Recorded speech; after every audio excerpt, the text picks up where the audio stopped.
the introduction of Eli Whitney's cotton gin in 1793,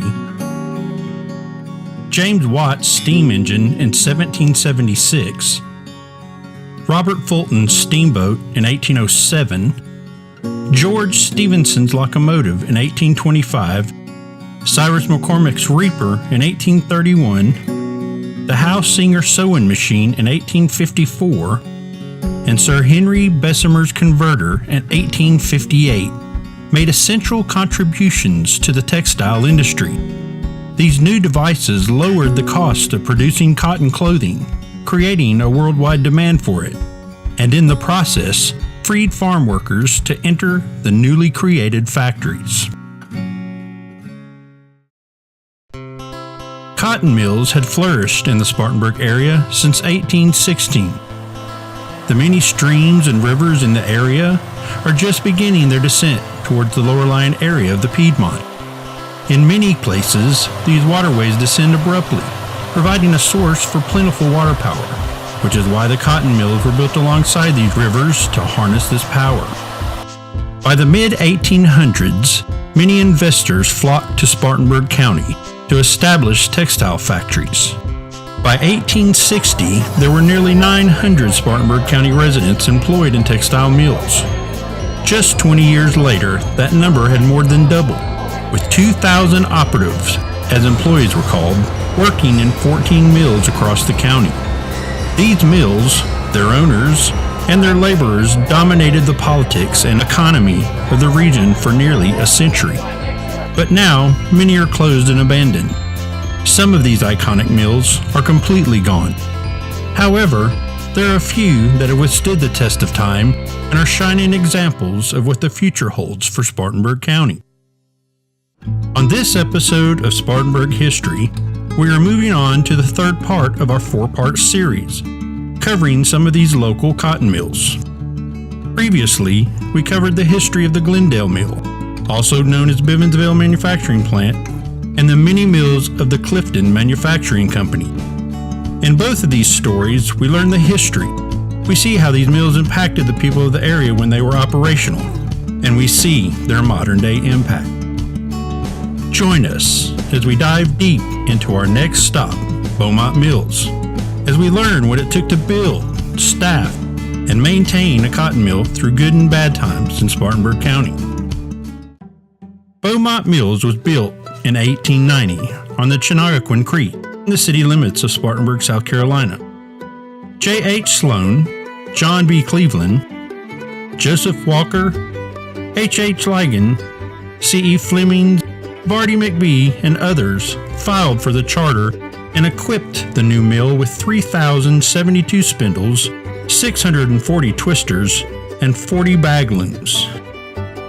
In order to house the workers, they built 15 mill houses at the same time on what is North Liberty Street, and this neighborhood still exists today, thanks to the area being designated a National Historical District in 2010.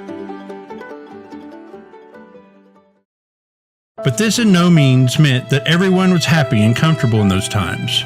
One sad side effect of the time was the need by these families to have everyone in the household work at the mill. Back then, there were no government aid or welfare. With mouths to feed, survival meant that everyone had to work, including the children.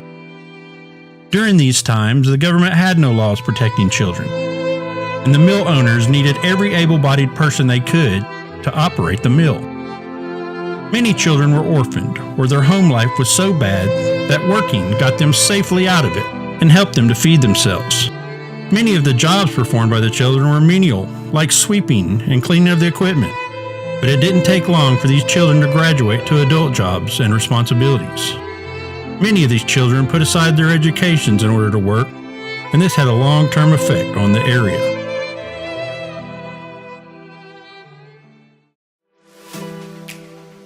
Renovations had begun at the historic mill, which sits on about 23 acres along North Pine Street in Spartanburg. Beaumont was purchased by Spartanburg Regional Healthcare System as part of the hospital's 10-year, $500 million master facilities plan. Hospital officials initially researched building a new facility, but found it would be cheaper to purchase and renovate an existing building. The move follows a one-year, $34 million renovation of the 126-year-old mill that is part of the health system's 10-year, $500 million master facilities plan, aiming at improving the patient and visitor experience at Spartanburg Medical Center.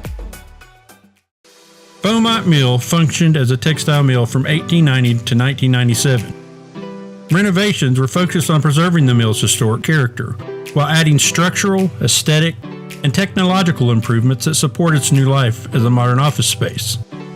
Spartanburg Regional Healthcare System said the space features the original floors, exterior brick, and expansive windows that fill the mill with natural light. It has also paid tribute to the mill's textile heritage, with photos and memorabilia displayed throughout the building. Local officials hope the mill will once again serve as an anchor for economic activity. Thank you for joining us for this episode of Spartanburg History. Join us for the next episode, where I'll cover the next cotton mill on our journey, Milliken's Drayton Mill and the Roger Milliken Research Center. Drayton Mill is located off of Drayton Avenue, and the RMC is located off of Highway 9 and Business I-85 in Spartanburg, and has a rich history and an even greater future. The Milliken facilities are a prominent fixture of Spartanburg, and have played a pivotal role in the success of this area. Drayton Mills has transformed from a mostly unused eyesore to a shining example of what can become of these historical structures for modern-day use. The RMC has led the way in technological advancements and innovations in the textile industry, and has helped lead the world into the future, one advancement at a time.